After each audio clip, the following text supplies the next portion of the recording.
نو الله تعالی په قران کریم کې چې په کوم ځای باندې د جنت تذکرہ کړی دو یا د جنتینو تذکرہ کړی دو یا د جنت د نعمت تذکرہ کړی دو پاک الله تعالی دوه شیونه بیان کړی دي امنو جنت یخ کسته ملاویږي چې د یغه ایمان ټیک وي جنت یخ کسته ملاویږي چې د یغه نظریه ټیک وي جنت یخ کسته ملاویږي چې د یغه عقیده ټیک وي وعمل الصالحات او جنت یخ کسته ملاویږي چې د یغه عمل د سنت مطابق وي جنت یخ کسته ملاویږي چې د یغه عمل د شریعت مطابق وي کچیره د عقیده صحیح نه وي د سړی کله جنت ته نشي تللی کچیره د عقیده صحیح وي په اعمال کې د کوتاهي وي نو یو وخت داسې روشي چې الله تعالی دا سړی د صحیح عقیده په بنیاد باندې جنت ته داخل کو داسې خبره نن سبو هغه خلکو چې د یغه په زړه کې د دین درد شته خو د دین علم نشته هغه نن سبو دا وایي چې ویل د عقیده اهمیت بیانوي ویل خلک ته عقیده بیانوي ویل د عقیده پرچار کې د اعمال ترغیب ورکوا مسنون اعمال بیانوا دعوت ورکوا فضایل ورته بیانوا داسې د مکه مشرکین په یو وخت کې دا سول اے مشرکین محمد صحیح خبره کو کچیره توس کلمه نو وی او توس د بیت الله تعمیر وکي توس بیا جنت ته نشئ تلای کچیره توس کلمه نو وی توس حجون ته یبور کوي توس بیا جنت ته نشئ تلای توس کچیره کلمه نو وی توس ته حجونه د پوره د کمرې تنظیم کوي توس بیا جنت ته نشئ تلای کچیره د انسان عقیده ټیک وي د صحیح عقیده ول دا کچیره یو ځناور ته یبور کو الله تعالی بیا د یغ د پوره د جنت فیصله کو کچیره د چا عقیده صحیح نه وي دا کچیرته حجونه د پوره د یبه تنظیم وکړو الله بیا جنت نه ور کوي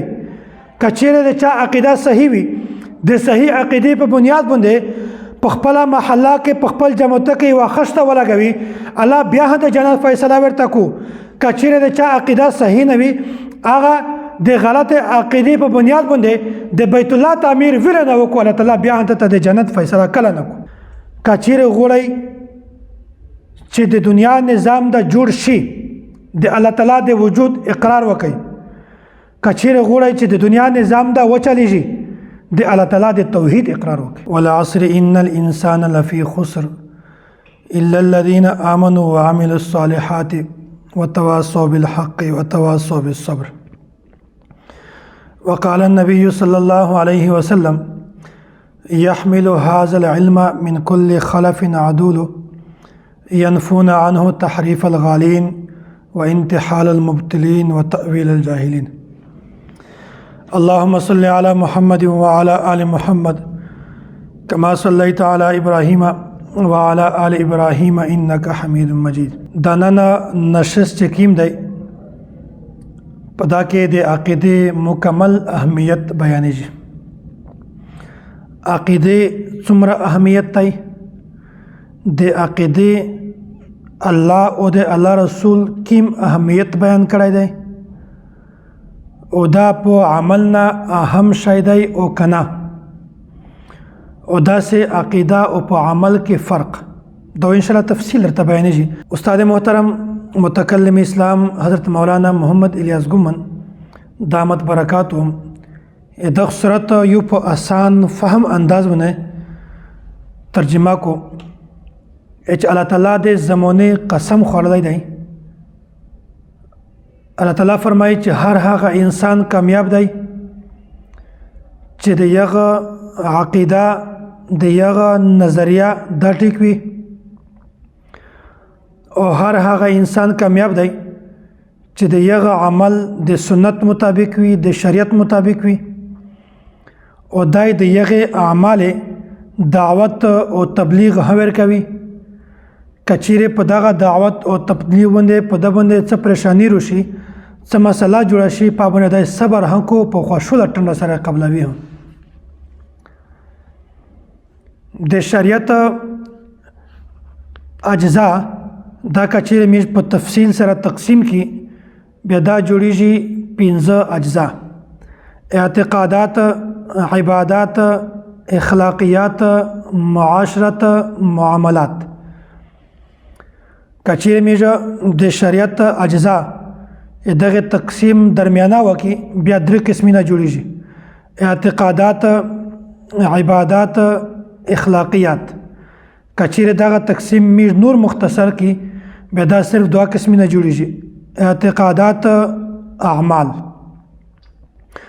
نو الله تعالی په قران کریم کې چې په کوم ځای باندې د جنت تذکرہ کړی دو یا د جنتونو تذکرہ کړی دو یا د جنت د نعمت تذکرہ کړی دو، پاک الله تعالی دوه شیونه بیان کړی دي.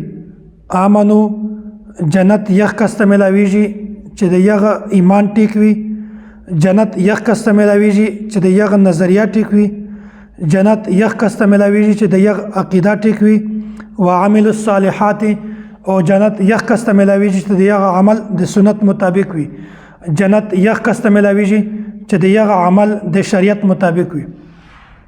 نو داسې په دغه دوه شیونه کې ایمان او عقیده دا اصل دی، او اعمال نیک اعمال او مسنون شیونه دغه فرع او شاخینه دي. که د چا عقیده ټیک نه وي، د چا نظریه ټیک نه وي، نو د غلط عقیده او د غلط نظریه ول سړی دا کله جنت ته نشي تللی. د داسې سړی جنت ته تګ دا بالکل محال دی، ممکن نه دی. او د داسې سړی تک جنت ته محال د الله تعالی داسې بیان کړی دی: حتی یلج الجمل فی سم الخیاط، لکه څرنګه چې د ستنې په غور باندې دغه یش نشي ننوتلی، داسې هم بد عقیده سړی، هغه سړی چې د یغه عقیده نظریه ټیک نه وي، هغه سړی جنت ته کله نشي تللی. لکه څرنګه چې د ستنې په غور باندې یش نشي ننوتلی، داسې جنت باندې داسې هغه سړی چې د یغه عقیده ټیک نه وي دا نشي ننوتی.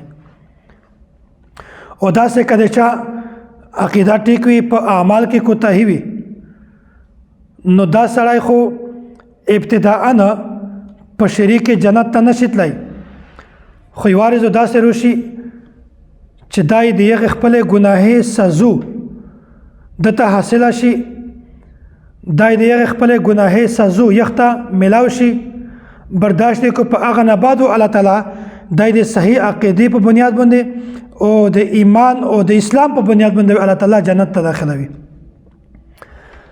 نو خلاصه دا شو چې عقیده دا اصل دی او عمل دا فرع. کچیره د عقیده صحیح نه وي دا سړی کله جنت ته نشي تللی. کچیره د عقیده صحیح وي په اعمال کې د کوتاهي وي، نو یو وخت داسې روشي چې الله تعالی دا سړی د صحیح عقیده په بنیاد باندې جنت ته داخل کو. عقیده او په عمل کې څو فرقونه دي. عقیده اصل دی او عمل فرع. چې کوم فرق دا په اصل او په فرع کې دی، هغه فرق په عقیده او په عمل کې دی. د عقیده مثال دا د عدد غونډه دی 1 2 3. د عمل مثال دا د 0 غونډه دی. فرق څه؟ کچیر عدد دا د 0 نه بغیر یو وي دا بیا هم قیمتي دی. کچیر 0 نه دا بغیر به عدد نه وي د دغه هیڅ قیمت نشته. کچیر دوم فرق، کچیر یو عدد وي د یخ سره یو 0 ولګوي د عدد سره دا لاس جوړیږي. کچیر د یو عدد سره 2 0 نه ولګوي دا سل جوړیږي. 3 0 نه ولګوي دغه زر جوړیږي. نو د عدد پروتاک سره د دغه عقیده د دغه عدد قیمت زیاتیږي. د 0 پروتاک سره د عقیده د عدد قیمت زیاتیږي. داسې یو 0 دی د یخ سره د یو عدد ولګوه دا لاس شول، یو 2 0 نه دی دغه سره د یو عدد ولګوه دا سل شول، 3 0 نه دی یو عدد د ور سره ولګوه دا زر شول. نو کچیر 0 نه وي عمل وي د عدد د عقیده پروتاک سره د دغه عمل قیمت جوړیږي، زیاتای کېږي نه جوړیږي. نو د 0 پروتاک سره د عمل پروتاک سره د عقیده قیمت زیاتیږي، د عقیده پروتاک سره د عمل قیمت جوړیږي زیاتیږي نه. دا فرق دی. درم فرق، کچیره صفر د عادت په شي سیټ باندې ولګوي دغه قیمت شته. که چیرې عادت شي طرف ته وي او صفري نه د الټا سیټ ته ولګوي که ډېر صفري نه ویلې نه وي دغه هېڅ قیمت نشته. داسې که چیرې عمل په خپله موقع باندې وشي په خپل محل باندې وي په خپل ځای باندې وي بیا د داسې عمل قیمت شته. او که چیرې عمل وکړي خو د یغ موقع او محل نه وي د داسې عمل قیمت نشته. مثال میشتو سره د جانوزي لمینځ کې د جانوزي په لمانځه نه فوراً بعد اجتماعي شکل باندې دعوه نشته. چې جنازه وشي په نبات ورته وایي چې د مړي دپاره دعوه وکړي. جنازه د په خپله دعوه ده. که چیرې د بیا دعوه وکړله دغه دا مطلب دی چې ته د جنازې د دعوو قایل نه یې. تو په جنازه باندې اعتماد نشته. تو په یغ مغفرت باندې اعتماد نشته. د الله تعالی نه د مغفرت سوال کړل دا دعوه نه ده. اللهم اغفر لي حينا وميتنا وشاهدنا وغائبنا. نو که چیرې یو سړی په جنازه نه فوراً بعد اجتماعي دعوه وکړو دا د دعوو محل نه دی دغه وجې نه د داسې دعوو هېڅ قیمت نشته. دغه عمل هېڅ قیمت نشته. که چیرې د دغه عمل په شخول نه بعد وکړ سړی د شاخ که په قبر باندې د خوره وچوله پټ که په انا بعد په قبر باندې اجتماعي دعوه کړل دغه شرعاً گنجایش ته دغه مسنونه طریقه ده. نو که چیرې د عمل بغیر به محل نه که د ځای نه د الټا که قیمت یې نشته. که په ځای باندې د که بیا قیمت شته. داسې مطلب دی که چیرې یو سړي یو عمل وکړه د یو خپل محل و قیمت یې شته. که محل یې نه و قیمت یې نشته. دوم فرق د عقیدې مثاله دا د زړه دی او د اعمال مثاله دا د ظاهري جسم دی. چې کوم شی څومره زیات د قیمت ولوي الله تعالی د یغ شي د کششولې محل دومره زیات قیمتي کو. چې کوم شی په هغه نه قدرې کم قیمت ولوي داسې د یغ د کششولې ول شی هغه په یغ نه کم قیمت ولوي. عقیده چونکې ډېره قیمتي ده دغه محل الله تعالی زړه ایستی.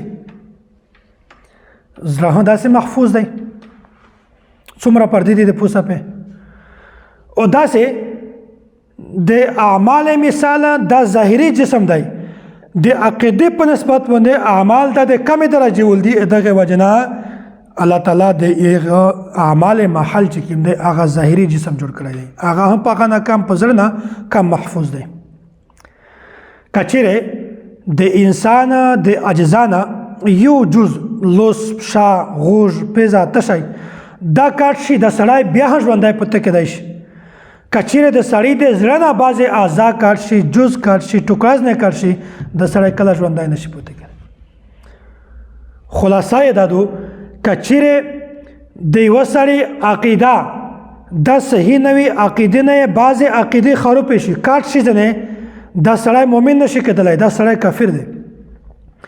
که چیرې د سړي عقیده ټیک وي د یغ د اعمال نه د یغ د اجزا نه کوتاهي وشي کمی پکې وشي کاټ شي بعضې اجزا بعضې اعمال کو بعضې نه وکړو عقیده یې ټیک وي نو دا سړی مؤمن کېدی شي مؤمن دی خو البته د تمیش فاسق یې. نو دا د عقیدې او د عمل فرق دی. الله دا وکړو چې په دا باندې تاسو دماغ کولو شوي وي. که چیرې د عقیده نه وي بیا د داسې اعمال هیڅ فایده نشته. دغه سمجھاو کولو دپاره امام اهل سنت شیخ الحدیث و تفسیر حضرت مولانا سرفراز خان صفدر رحمت الله علیه د خپل تفسیر ذخیرة الجنان کې یو آیات بیان کړی دی او یو حدیث بیان کړی دی یو واقعه بیان کړی دی چې هغه واقعه په حدیث کې موجوده ده. نو که چیرې میشتوس دغه آیات تشریح او حدیث په توجه سره وروي بیا دغه دوه سره چې کله سره ملاو کی بیا دغه دوه سره نه میشتوس ته د عقیدې اهمیت په نظر باندې رچی چې کله دوه سره ملاو کی حدیث او آیات بیا میشتوس د عقیدې په اهمیت باندې پیږي. نو حضرت مولانا سرفراز خان صفدر رحمت الله علیه دا فرمای چې رسول الله صلی الله علیه وسلم پر اطلاق نه د مخه د مکه مشرکین د حلول ریپینا د بیت الله تعمیر کا. رسول الله صلی الله علیه وسلم پر اتاق نه د مخه د مکه مشرکین د حجونه د پورا د زمزم انتظام کا. مکه مشرکین د حلول ریپینا د حجونه د پورا د کمرې مسافر خونه دغه انتظام کا. بیا چې کله نبی علیه الصلاۃ والسلام نبوت اعلان وکړ په ان بعد دا ورته و چې ابو جهل ابو لهب د مکه مشرکین توسه کلمه ووایي توسو جنت ته لور شي. کچیره توس کلمه نو ویلا توس جنت ته کله نه شي تلای. توسه مو پیغمبر تسلیم کړي توسو جنت ته لور شي. توسه کوم پیغمبر تسلیم نه کړي توس جنت ته کله نه شي تلای. چې کله دا خبره د مکه مشرکین نه وارویدله بیا د په دغزي کې اعتراضات شروع کړل. دا سه خبره نن سبو هغه خلکو چې د یغه په زړه کې د دین درد شته خو د دین علم نشته. هغه نن سبو دا وایي چې ویل د عقیده اهمیت بیانوي، ویل خالته عقیده بیانوي، ویل د عقیده پرچار کې د اعمال ترغیب ورکوا، مسنون اعمال بیانوا، دعوت ورکوا، فضایل ورته بیانوا. دا سه د مکه مشرکین په یو وخت دا سول نن کمیشتوس د عقیده چار کې خلکو مشته باندې اعتراضات کو خود دغه پرونه کوي.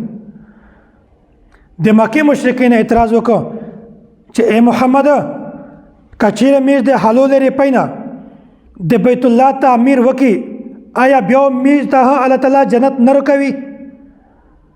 کچیر میز د حلول ریپینا د حجونه د پورا د زمزم انتظام وکي د یبه انتظام وکي بیا الله میشته جنت نه رکوي؟ اے محمد کچیر میز د حلول ریپینا د حجونه د پورا د مسافر خونه د کمرې انتظام وکي میشته الله بیا جنت نه رکوي؟ چې کله دا اشکال وک الله تعالی فورا آیات نازل ک اجعلتم سقایت الحاج وعمارة المسجد الحرام كمن آمن بالله واليوم الآخر. اے مشرکین محمد صحیح خبره کو کچیر توس کلمه نو وی او توس د بیت الله تعمیر وکي توس بیا جنت ته نشئ تلای. کچیر توس کلمه نو وی توس حجون ته یبور کوي توس بیا جنت ته نشئ تلای. توس کچیر کلمه نو وی توس ته حجونه د پوره د کمرې تنظیم کوي توس بیا جنت ته نشئ تلای. نو دا خبر الله تعالی بیان کړه چې اصل مدار د عقیده د یبه د تعمیرات د دغه د الله په حضور کې هیڅ قیمت نشته. دا خو حضرت مولانا سرفراز خان صفدر رحمت الله علیه خپل کتاب تفسیر ذخیرة الجنان کې دا خبره بیان کړې ده. بیا یو حدیث بیان کړی دی، واقعه ده. یو ښځه دغه د مخکې پیغمبرونه کلمه یې ویلې وه، عقیده یې مضبوطه وه، ایمان یې راوړی و پیغمبر باندې، خو د اعمال په لحاظ سره ډېره کمزورې وه. اعمال د دې نه وي، ګناهي نه کړل، ګناهګوره وه، ډېره سخته ګناهګوره وه، د اعمال په لحاظ باندې د سره هېڅ شی نه وي. بیا دو یوارس په لار باندې تېرېدله، ویل چې ولته د یو ځناور دی د سپی بچی دی، دغه د تندې د وجې نه دومره خراب شوی دی چې بالکل مرګ ته نږدې دی. بیا دې چې کله اول د دوی راغله د کینه یې بر وکښلې، یغ ځناور ته یې به ورکړې، یغ سپي ته د یغ ژوند باد شو، د مرګ نه پرې باد شو. الله تعالی د دغه معمولي عمل د وجې نه د دغه ښځې د پوره د جنت فیصله وکړه. او داسې کچیرې میشتو سه دا خبره په ذهن کې کښېنوي، بیا په یو وخت کې د عقیدې اهمیت ته میشتو په سمجھ کې روشي. نو ویس حدیث او آیات دا دوه سره سره ملاو کوي. حضرت مولانا سرفراز خان صفدر رحمت الله علیه چې کومه خبره میشتو ته بیانوي ا د زړه په تختې باندې ولیکي. کچیرې د انسان عقیده ټیک وي، د صحیح عقیده ول دا کچیرې یو ځناور ته یې به ورکو، الله تعالی بیا د یغ د پوره د جنت فیصله کو. کچیرې د چا عقیده صحیح نه وي، دا کچیرته حجونه د پوره د یبه تنظیم وکړو، الله بیا جنت نه ورکوي. کچیرې د چا عقیده صحیح وي، د صحیح عقیدې په بنیاد باندې په خپل محله کې په خپل جماعت کې یو خشته ولګوي، الله بیا د جنت فیصله ورته کو. کچیرې د چا عقیده صحیح نه وي، هغه د غلط عقیدې په بنیاد باندې د بیت الله تعمیر ویره نه وکړو، الله تعالی بیا هغه ته د جنت فیصله کله نه کو. نو د الله په حضور کې قیمت د تعمیر او د یې نه دی، د الله تعالی په حضور کې قیمت د صحیح عقیده او د مسنون عمل دی. الله ته عقیده خوښه دو، الله ته مؤمن سره خوښ دی. نو کچیره د عقیده صحیح وي، مؤمن وي، نو دا سره کامیاب دی، او کچیره د عقیده صحیح نه وي دا سره کله نه کامیاب شي. نو دا خبره تاسو ته ولته په سمجھ کې درځي چې آیات تشریح او احادیث دا دوه سره ملاو کی دغه نه چې کی مفهوم او مطلب وروزی پابند میشت خپل ذهن کولاو. امیج استاد متکلم اسلام حضرت مولانا محمد الیاس ګمن دامت برکاتهم دا فرمای یو طالب په مرکز کې یو کول تخصص وکړو، دا کا بالکل غبی ویل نه وي، دا کچره معاشرت اوزي کم از کم کا نور خلق نه کسای دای څوک نشي خرپولای. او دغه وجنه نو میج الحمدلله د عقیده اشاعت کی د مسائل اشاعت کی براه راست کی سوشل میډیا باندې کی آنلاین کی په هر طریقه سره کی. او دا عقیده د صرف د علما ضرورت نه دی، دا د عوام ضرورت نه دی، د علما ضرورت دی. کچیره د یو مقتدی عقیده خرابوي، د خپل مینس خراب شو، د خپل منځ باندې د منځ د واجنه د امام په منځ فرق نه لويږي. کچیره د امام عقیده خراب شي، بیا د امام د منځ د واجنه د مقتدی په منځ باندې فرق لويږي. نو عقیده ضرورت دی د عوامه او د امامه. د عوام ضرورت کم دی، د امام ضرورت زیات دی. دغه وجنه په عقیده باندې چار صرف میج نه دوکړي. سرتاج الفقهاء نعمان بن ثابت، امام اعظم ابو حنیفه رحمت الله علیه، دغه لکه څنګه چې په فقهي مسائل نه استنباط کړی دی، دا سه د عقیده تحفظ هم کړی دی، د عقیده دعوت هم کړی دی. کچیر نن سبب میشتوس باندې د میش په عقیده باندې باطل رچک شي، د عقیده د خرابولو کوشش وکړو، د خلک د غلطه عقیده دعوت ورکوي یا د میش عقیده خرابوي، بیا په یو واقع ها امام صاحب د شبهات د صف کړی وي، نن یې همیش د یو شبهات صفه کوي، او دا سه په یو واقع امام صاحب د عقیده تحفظ کړی و، نن همیش د امام صاحب د عقیده د وجنه میش هدا د عقیده تحفظ. نو نن سبا چې میش توس کیما چار کی دغه دا مطلب نه چې د میش امام دا چار نه وکړي، اول دا چار د میش امام کړي او بیا میش دا چار کی. او که یو سره په دا خبره باندې پوه شي چې د عقیده څومره اهمیت دی، عقیده څومره ضروری دو، او کله دا اشکال نکو. د میش یو عقیده دو په ډېر عقاید کې یو عقیده دا دو چې د الله تعالی وجود او د الله تعالی د توحید میش قایلی. میش د الله تعالی وجود همانی، الله تعالی یو همانی، توحید مانی. میش د الله تعالی وجود مانی د دنیا د نظام د جوړولو د پورا. میش الله تعالی یو مانی د دنیا د نظام چلاولو د پورا. کچیر میش الله تعالی ذات وجود نو مانی، بیا د دنیا نظام جوړدلای نشي. کچیر میش الله تعالی د توحید اقرار نه وکي، د دنیا نظام چلیدلای نشي. کچیر غوړی چې د دنیا نظام د جوړ شي، د الله تعالی د وجود اقرار وکي. کچیر غوړی چې د دنیا نظام د وچلیږي، د الله تعالی د توحید اقرار وکي. نو یو طبقه داسې دو چې هغه ځون ته وایي دهریه. دا سه امام ابن کثیر رحمت الله علیه تفسیر ابن کثیر اول جلد کې چې په کیمزي کې درمه رکوع شروع کیږي، یا ایها الناس اعبدوا ربکم الذی خلقکم. دغه آیات په تفسیر کې امام ابن کثیر رحمت الله علیه ډېرې زیاتې واقعات نقل کړي دي. پاکه یو واقعه صرف تاسو بیانوم چې امام صاحب د عقاید څومره چار کړي دي.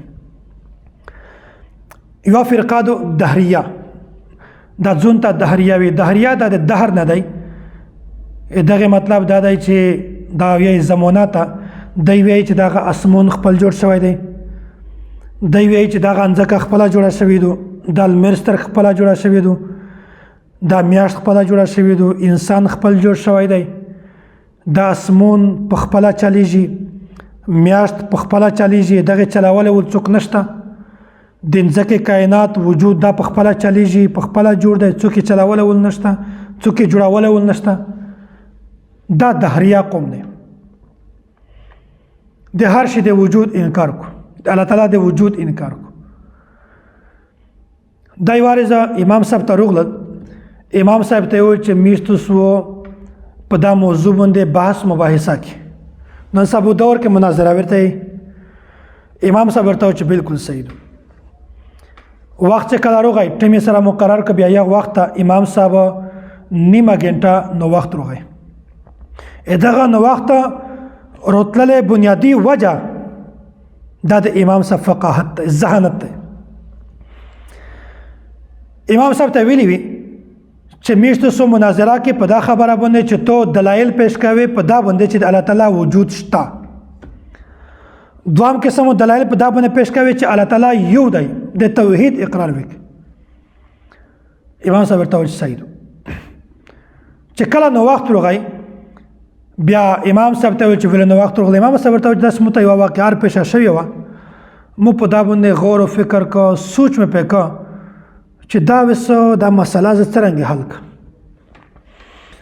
دهریه ورته ویل چې مسله میشته وشه، میش به در سره حل کړي. نو کیسه وسه پر بحث لی شروع شوی نه دی. په بحث نه مخته امام صاحب یوه داسې واقعه ورته جوړه کو، فرضي واقعه چې په هغه واقعه کې امام صاحب دوه سره دلایل ورکړي، هغه دهریه ته شکست ورکړو. امام صاحب ورته ویل چې موږ ته یوه مسله پیښه شوې وه، په باندې مې ډېر غور و فکر وکړو خو نه حل کېږي. دی ورته چې څرنګه د میژې در سره حل کوي، که چېرې د حل کولی ولا. امام صاحب ورته وویل چې کسه یو کس دی د سمندر په یخ طرف باندې د یخ کور دی، دی د سمندر په دغه سیټ باندې دی، دی وایي چې زه د سمندر دا بل سیټ ته لوړ شم. خو چې کله دی سمندر ته روغی ده وکتل چې هلته خو نه کشتۍ شته، نه د کشتۍ ډیور شته، نه تشه شته چې زه دا بل سیټ ته پکې پورې شم. بیا دغه سړي سوچ وکړه. دغه سوچ په حالت کې کسي چې یوه ونه روغله، هغه ونه خپله هلته دغه سړي مخ ته ودرېدله، په خپله رکاټ شوله، د کټ کولی ولې څوک نشته. بیا کسي د سړی چې دغه ونې نه تختې جوړې شوې، پټیج نه جوړې شولې، بیا کسي چې د دغې نه کشتۍ جوړېږي په خپله بغیر به مستري نه، بیا کسي چې دغه کشتۍ بغیر به ملاح نه، بغیر به ډیور نه خپله په سمندر کې راونه شوله. زه په دا کشتۍ کې کښېناستم، د سمندر د بل سیټ ته راغلم. نو امام صاحب ورته وایي چې زه دغه سوچ کوم چې دغه څرنګه یوسف کتب دی. دهریه ورته ویل چې میش خو ویل چې که ته غټ امام یې، دا د دهریه قول دی، دومره ظالم خلکو چې میش خو ویل چې که ته غټ امام یې، ته سمجدار یې، ته خو غټ بیوقوف یې. امام صاحب ورته وویل چې که چیرې زه بیوقوف و په مونه غټ بیوقوفون توسي،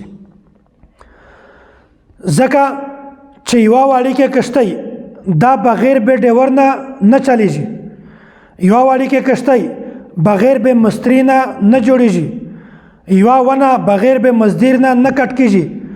نو دا د دنیا نظام، د غټ اسمون، دا دومره غټ ځمکه المیر سترګه، دا بغیر به خدای پاک نه څرنګه جوړه شوې ده، څرنګه چلیږي. نو دهریه الخاموش امام صاحب ورته وویل چې کسه لکه څرنګه چې یوه کشتۍ بغیر به ډیور نه نشي چلیدی، یوه کشتۍ بغیر به مستري نه نشي جوړېدی، یوه کشتۍ یوه ونه بغیر به مزدیر نه نشي کټ کېدلی. نو څرنګه دا د دنیا نظام، دومره غټ اسمون، دومره غټه ځمکه، دومره المیر سترګه، میاشت، انسان، دا بغیر به خدای پاک نه څرنګه جوړېږي او څرنګه چلیږي. نو امام صاحب ورته وویل چې کسه که چیرې توسه ملاح دا وګڼئ چې کشتۍ دا په صحیح رخ باندې راونه شي، د دغه ډیور و یو تسلیموئ، درې نه. که چیرې ډیورونه په یوه نه جز شي، یو ډیور وایي چې زه کشتۍ داس بیایم، بل ډیور ورته وایي چې زه کشتۍ داس بیایم. نو که چیرې وایي چې دا کشتۍ دا په صحیح رخ باندې راونه شي، ډیور وی یو ګڼئ. که چیرې وایي چې دا د دنیا نظام دا په صحیح طریقه باندې سټارټ شي، دغه خالق و یو تسلیموئ، درې نه تسلیموئ. نو امام صاحب ورته ویل چې کسا د کشتۍ جوړولې ولته مستری ویایي، د کشتۍ چلولې ولته ملاح ویایي. کچیرې غوړی کچیرې یو سړی داس ویایي چې دا کشتۍ بغیر به ډیور نه چلیږي، دا ته غلط ویایي.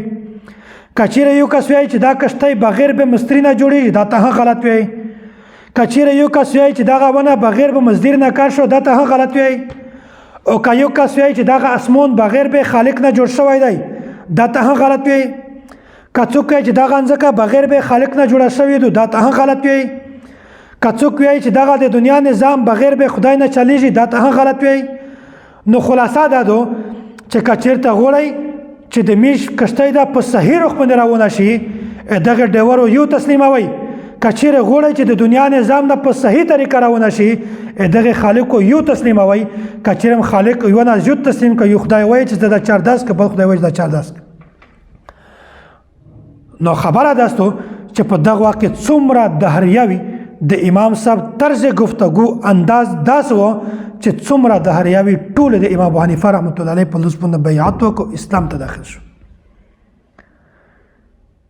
امام صاحب داسې یوه فرضي واقعه ورته بیان کړه چې مناظره یې شروع شوې نه وه، په انا مخته امام صاحب مناظره وګټله، په انا مخته دهریه ته شکست ورغی.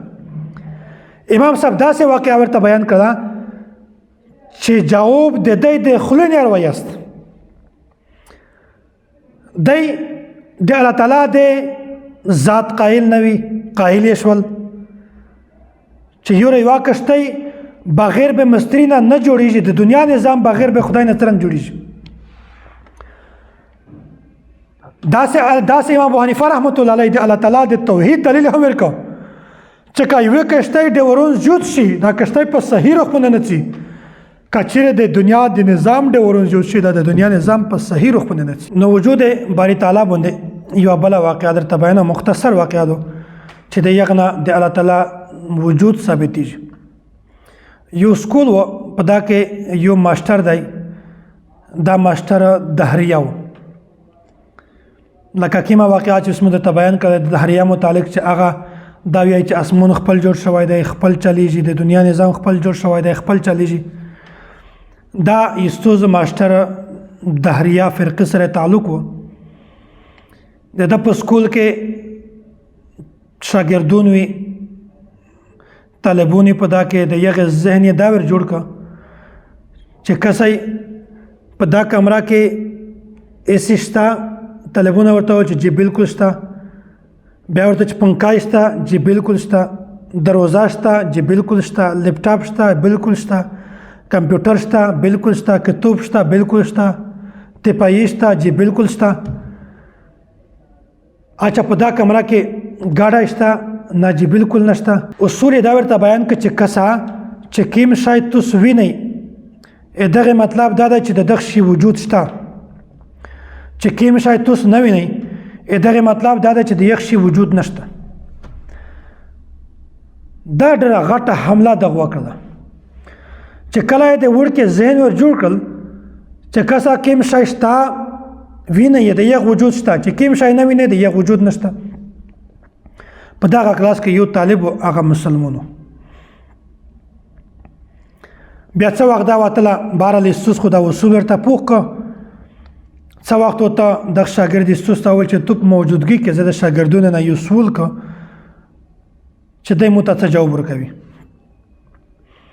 دغه طالب د استوس په موجودګي کې سوال وکړه چې کسای شاګردونه د مو کلاس ویلو دغه د مو استوس دی، د میز ماسټر دی، د دغه عقل تاسو ته په نظر درځي؟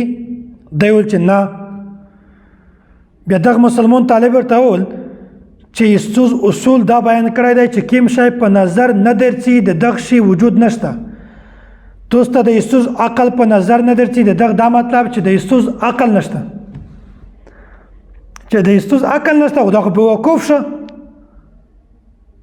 خلک حیران شه. استوس ورته وویل چې کسا د مو عقل شته خو په نظر نه درځي. طالب ورته وویل چې د الله تعالی ذات شته خو په نظر نه درځي.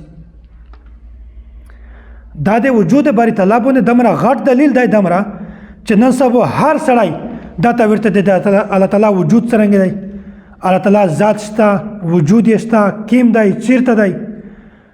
داسې سوالونه کو چې د دغه سوال هیڅ بنیاد نشته.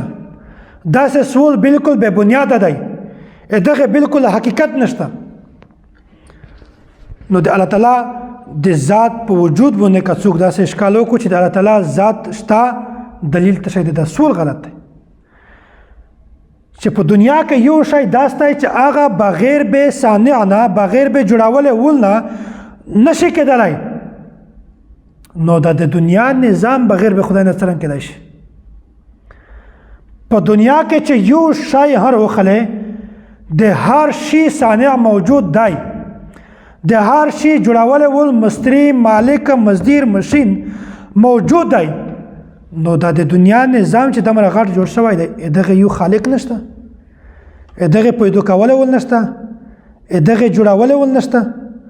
نو داسې سوال کړل دا بالکل غلط دی، بې بنیاده دی، د داسې حقیقت سره هېڅ تعلق نشته. دومه واقعه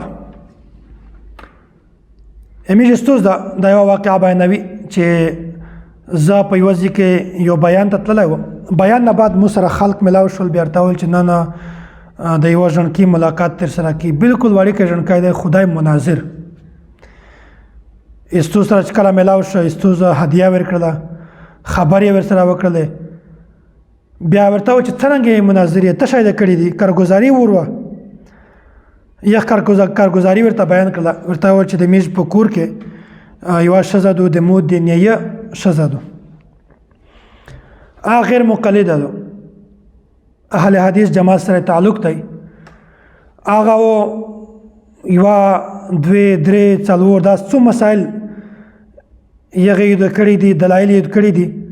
روزانه چې کله کور ته رسي بیا پریشانی جوړوي، جنگ جګړې کو، بحث مباحثه کو، میشته وایي چې تو سره په دا موضوع باندې دلیل نشته، رفع الیدین باندې مو سره دلایل دي، تو سره نشته، قرات خلف الامام باندې مو سره دلایل دي، تو سره نشته، امین بالجار باندې مو سره دلایل دي، تو سره نشته، تقلید نکړل باندې مو سره دلایل دي، مو سره دلایل شته، تو سره نشته. بهر حال داسې روزانه پریشانی جوړوله. بیا دغه ژڼکي د تو بیانونه اورېدل، استوس ته د تو بیانونه اورېدل. بعضې وړ کې ډېر سخت سمجدار وي. استوس بیان دا کړی و چې د مشرک سړي سره نکاح کله نه ده صحیح. دغه بیان د ژڼکي اورېدلی، استدلال ژڼکي خپل ځای نه کړی دی د خبرې نه، حالانکې دومره ګهرایي ته د چا سوچ نه څي. دغه ژڼکي بار بار دا خبره پې تېرېدلې د دغې ښځې، ولې یوارې یې ورته وویل چې ته میشتو سره کښېني، دا خبره سپینوي، لیتین لیتره خبره یوازې ته رسوي، دا بار بار خبره میز نشي برداشت کولی. ښځه ورته وویل چې صحیح ده. کښېناستل سره بیا ورته وویل چې کسه میژه د امام ابو حنیفه رحمت الله علیه تقلید کی، میز مقلدي او ته د چا تقلید نه کې، ته غیر مقلدی. د اهل حدیث په مذهب کې د توست قول مطابق د توس اصول دی چې کیم سړی مقلد وي هغه مشرک دی، او چې کیم مقلد نه وي هغه موحد دی. توس وایي چې داستو، نو د توست قول مطابق مش مشرک شولی، توس موحد شوی، او د تو چې کیم خاوند دی د مونیه یا هغه د امام ابو حنیفه رحمت الله علیه مقلد دی، بیا خو هغه مشرک شه. دی ورته چې بالکل اصل سوري په وخت ورته ویل چې کچېره د تو خاونده دغه مشرک وي، نو د مشرک سړي سره نکاح صحیح نه دو، متدا وایي چې د تو نکاح صحیح دو او که د تو عقیده صحیح دو. که ښځه نکاح بچ کوي عقیده یې لوړه، که عقیده بچ کوي نکاح یې ختم شوه. نو ښځه ډېره سخته پریشانه شوه چې دا به زه څه وکړم. ښځه ورته وویل چې کسه په یوه کور کې پنډېږي، پرېږده دا بحث مباحثې، پرېږده دا مسایل، آینده په دا مسایل باندې کله بحث نه کړي. نو یو وړوکی ژڼکی و، صرف د استوز بیانونه اورېدل الله تعالی دته دومره فهم ور نصیب کړه چې غاټ نه غاټ کس د مخ ته نشي ټینګېدی. دا بنیادي وجه دا ده چې یغه سوشل میډیا په صحیح طریقه استعمالوله. میشتو سره سوشل میډیا غلطه استعمالوي. اول خو د مو دا درته وصیت دی چې د کیم سړي د سوشل میډیا سره تعلق نه وي، یا بیان نه کو، یا تلاوت نه پې کو، یا خلته د دین دعوت نشي پې رسولی، یا دای بیان نشي پې اورېدلی، تلاوت نشي پې اورېدلی، ضرورت یې نه وي، بغیر د ضرورت نه فحش شیونه کتل، ګانې کتل، غلط تصویرونه کتل، بدنظري کول، غلط شی نشر کول، داسې سړي د پوره موصیت دی چې داسې سړی د کله هم سوشل میډیا استعمالوي نه. داسې سړي د پوره سوشل میډیا استعمالول قطعا حرام دي. سوشل میډیا استعمالوه خو د دین د پوره استعمال کا. کسا چې کیم سړی په کیم شکل باندې ګناه پیلاوي، د یغه ګناه روکتام په یغه شکل باندې شي. یو سړی که په موبایل باندې نوستای، په انټرنیټ نوستای، په کمپیوټر لیپټاپ باندې نوستای، هغه غانې وروي، غانې ژغوي، غانې جوړوي، خلته دغه اشاعت کو دا شی نه خلته رسوي، تکه په زراوې کتابونه ولیکي دا سړی دا کتاب نه کسي، تکه په زراوې په لاکاوې کتابونه ولیکي، دا کوټه ځنې ډاکه کې الماری ورته جوړه کړي بیا نه کسي. د سوچ دا دی چې زه صرف موبایل کس په کوم شکل چې ګناه ایجاد کوي، په یغ شکل و دا سړی د ګناه نه بچ کوي. موبایل کسي، سوشل میډیا کسي، د سوشل میډیا په ذریعہ باندې د ګناه نه بچ کوي. داسې بیان مخته روغی چې یغ بیان کې داس اثر و چې د سړي زندگی ټوله بدله کړ. نو سوشل میډیا استعمالوه خو خپل حدود کې دننه. غلط شی ما پې کسه، بدنظری ما پې کا، د دین چاره پې کا، تلاوت کسا یہاں شیر کوي، بیان کسا ہاں شیر کوي، دا سے دعوت یا د دین خبره یا دا سے نیک اچار شا خبره کسا یہاں په عمل کې والا شیر کوي. کچیر دے نیک عمل ول شای بیان تلاوت دا شای د شیر کا چې هغه مخته چا وارویده چې څومره ثواب یخته ملاویږي دمره ثواب تو ته حصہ شي، تو په یک ثواب کې حصہ شي. او کچیره د ګناه ول شای د شیر کا چې څومره ګناه بل سړی ګټي د یک په ګناه کې د تو حصہ هشته الی انتها د قیامت پورې چې هغه شای څوک کسي په ګناه کې ورسره شریک جاریه دو دا صحیح یو اچار دو چې همیشه د پوره جاری وي. کا بیا وایي چې زه چا پوی کړی نه وم، مو ته چا څه ویلي نه وي، زه خو مې داس کړل، زه خو جاهل و عالمون وي فلاوه فلاوه خبرې کو. صفا خبره ده. که چیرې د دین چار پکړای شي جواز تا، که د دین چار نشه پکړای قطعا حرام دی، مه استعمالوه، کیم ضرورت دی. مې چې سوشل میډیا استعمالوي مې دغه د پرانه استعمالوي چې فیسبوک په کور ته لور شه پورته لور شه، فیسبوک کور ته لور شه پورته لور شه، خال د میش نه ګلې کو چې ته د میش په تصویر باندې لایک نه کړې، د میش په تصویر کمنټ نه کړې، زه توس تصویر کسه کلا بهرال دغه دا مطلب نه چې میش فیسبوک نه کړي کسه یې خو یو حد پوره میش بیان ویډیو اپلوډ یې کی بس سیده خلک مرزي یو شای نه دی په دا باندې فیسبوک دی، یوټیوب دی، انسټاګرام دی، ټویټر دی، داسې نور آیډي دي چې په باندې میش دغه بیانونه ټول اپلوډ کوي. بهرحال خلاصه دا ده چې موبایل استعمالوي خو د یو حد پوره، اسلامي شی د پوره استعمالوي، غیر اسلامي شی نه کله هم کسه. اخري یو خبره درته بیانوم چې بغداد کې د کوفې په شهر کې يهوديونه دغه یو اجلاس وکړ، یو میټینګ وکړ چې میژو مذهبینه د کوفې چې کوم مذاهب دي په دا کې درې مشهور مذهبینه مسلمون، عیسایون او داسې يهوديون د رسول الله صلی الله علیه وسلم خبره منل کېول، د موسی علیه السلام قوم، د عیسی علیه السلام قوم. بیا داسې مشوره سره وکړه خپل يهوديونه چې میژو د دعوت طریقه لږ بدلوي، میژو یو داسې طریقه اختیاروي چې په باندې درې سره مذهبي ول عمل کو.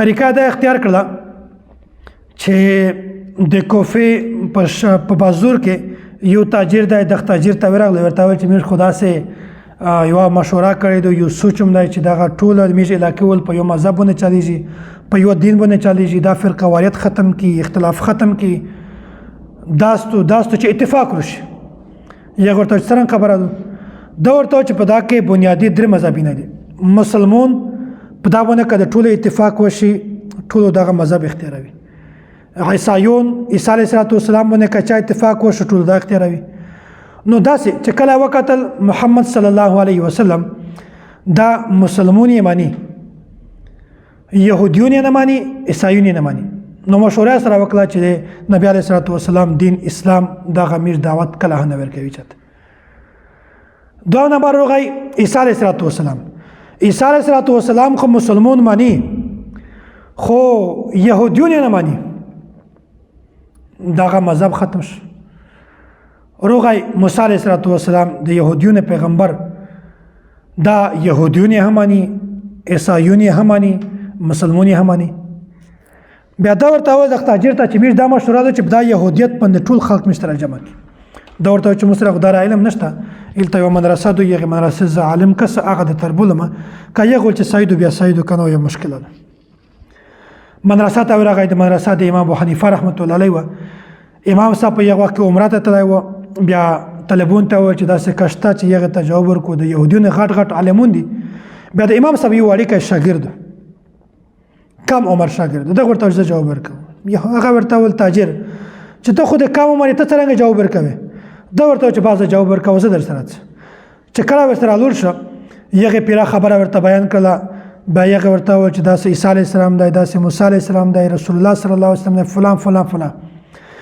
بیا دغه مسلمون ورته وویل د امام صاحب شاګرد چې زه عیسی نه پېژنم عیسی څوک دی یهودیونه ورته وویل چې ولې عیسی ته نه پېژنې ده ورته چې نه ورته وویل چې ولې په قرآن کریم کې چې کومه تذکره ده اوهو عیسی علیه السلام خو بلکل پېژنم بیا ورته وویل چې موسی څوک دی موسی زه نه پېژنم یهودیونه بیا ورته چې ولې په قرآن کریم کې تذکره ده موسی علیه السلام بنی اسرائیل پیغمبر بلکل یې پېژنه نو دغه شاګرد ورته وویل د امام صاحب شاګرد ورته وویل چې که چیرې عیسی علیه السلام منئ بیا د ده په منل نه مخکې قرآن کریم منئ ځکه چې د عیسی علیه السلام تعارف د عیسی علیه السلام پېژندګلي موږ ته د قرآن کریم نه حاصله شوي دو عیسی علیه السلام که موږ مني په انا مخته او قرآن کریم مني ځکه چې عیسی علیه السلام پېژندګلي د یغ تعارف موږ ته د قرآن کریم نه حاصل شوی دی نو چې د کیم کتاب په واسطه باندې د کیم کتابونه د یو انسان تعارف کتاب اول مني ورسته هغه پیغمبر مني دا خبره چې یهودیونه واورېدله د دې کونې پرېښه د ځینه لرې شو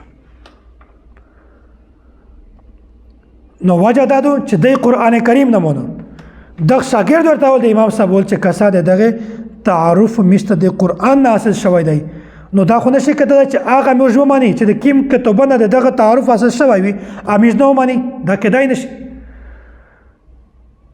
نو دغه وجه نه هغه یهودیون نور خبره په غزي سره پوته شو نو دغه عادت د نن سبو د اهل حدیث غیر مقلدین دی دا تاسو وایي چې دغه حدیث دا په صحیح بخاری کې موجود دی اصح الکتب بعد کتاب الله په دا کتابه کې موجود دی دغه روایت امام بخاری رحمت الله علیه نقل کړی دی دغه روایت امام بخاری رحمت الله علیه نه منقول دی دغه روایت په صحیح بخاری کې موجود دی ځکه موږ مانی بل ته دعوت ورکوي چې د صحیح بخاری نه روایت پیش کړي او موږ دا ورته وایي چې ته اول روایت پرېږده اول دا خبره موږ ته بیان کړه چې ته صحیح بخاری منې که نه منې دا یو درته وایي چې صحیح بخاری زمانه ولې نه منه نو دا ورته وایي چې کسه صحیح بخاری امام بخاری چې دا کتاب په کومه وجه لیکلی دی په کوم بنیاد باندې لیکلی دی هغه وجه هغه بنیاد تاسو نه منئ څرنګه امام بخاری رحمت الله علیه خوب لیدلی دی یعنی چې رأیت النبی صلی الله علیه وسلم مو په خوب کې نبی علیه الصلاة والسلام ولده اذب بها عنه زه د لوست په پنکې باندې د نبي علیه الصلاة والسلام نه موافق شی نه لرې کوه. چې کله زه د خوب نه چک شو مو د معبرین تعبیر پوښتنه وکړه چې د دغه خوب تعبیر څه شی دی. دی ورته وویل چې انت تذوب عنه الکذب. یو وخت داسې روشي چې د نبي علیه الصلاة والسلام طرف ته چې کوم خلک غلط احادیث نسبت کړی دی هغه نسبت د نبی علیه الصلاة والسلام نه ختم کې. امام بخاری فرمایي فهو الذي حملني على اخراج الجامع صحیح. امام بخاری فرمایي چې دا وجدو دا خوب دا چې صحیح بخاری لیکل باندې مجبور کړم. نو کسه امام بخاری رحمت الله علیه کتاب لیکل دی وجد څه دی؟ خوب دی. غیر مقلد دا خوب کله نه مانی یا چې دا د قران کریم د صریح آیات ته انکار کو کفر دی. نو د تو په زرګون یې چې دغه خوب دا وجه دا صحیح نه دو په کیما وجه چې د کتاب لیکل دی هغه وجه نه مانی به تو کتاب څنګه مانی دغه وجه نه چې کله ها دا سه خلک سره باس د صحیح بخاری نه دلیل پیش کوي به اول دا ورته ته صحیح بخاری معنی امام بخاری معنی پدا کې ابواب معنی حدیث معنی پدا کې نور چې کیما تصریحات دا معنی کنا بیا په انا بعد مرزا بیانوي چې په صحیح بخاری کې پدا کې امام بخاری ابواب قائم کړی دي ابواب نه معنی مش تفصیلا ابواب درج کړی دي امام بخاری او غیر مقلدین فایل کې. امام بخاری رحمت الله علیه ابواب قائم کړی دي نه معنی. امام بخاری رحمت الله علیه احادیث جمع کړی دي 18 مسائل مز لیکلي دي احادیث نه معنی. امام بخاری رحمت الله علیه ذات ته مقلد ہے که غیر مقلد ہے نه معنی. امام بخاری رحمت الله علیه باندې اول تو د شرک فتوا لګولې دو. امام بخاری رحمت الله علیه باندې تو د کفر فتوا لګولې دو. دې بزرګ خپل وایي چې امام بخاری رحمت الله علیه دا څوک و دا مقلد و. امام شافعی رحمت الله علیه مقلد دی او بیا وایي چې شوافع د اهل حدیث نه یې چې شوافع د اهل حدیث نه دی. امام بخاری شوافع دی د اهل حدیث نه دی. بیا وایي چې کوم سړی اهل حدیث نه دی دا سړی جهنمی دی. نو په ظاهره په امام صاحب په امام بخاری رحمت الله علیه باندې د کفر فتوا لګولې په ظاهره وایي چې موږ اهل حدیث اصحاب الحدیث نو په حقیقت کې اهل حدیث نه دي منکر حدیث دي. الله دا مشتستا د صحیح عقیده سمجھ نصیب کو. خلاصه د ټول خبره ده چې عقیده دا بنیادی او اصل شی دی. کله چې عقیده صحیح وي د سړی جنت ته تللی شي او کچره د سړی عقیده صحیح نه وي د سړی جنت ته کله نه شي تللی. کله سړی عقیده صحیح وي اعمال کې کوتاهی وي نو د اعمال سازو چې کله ورته ملاو شي په انا بعد د اسلام او د صحیح عقیده په بنیاد باندې الله تعالی د سړی جنت ته داخل کو. الله تعالی د مشتستا په خبره باندې د عمل کړو توفیق نصیب کو. واخر دعوانا ان الحمد لله رب العالمین.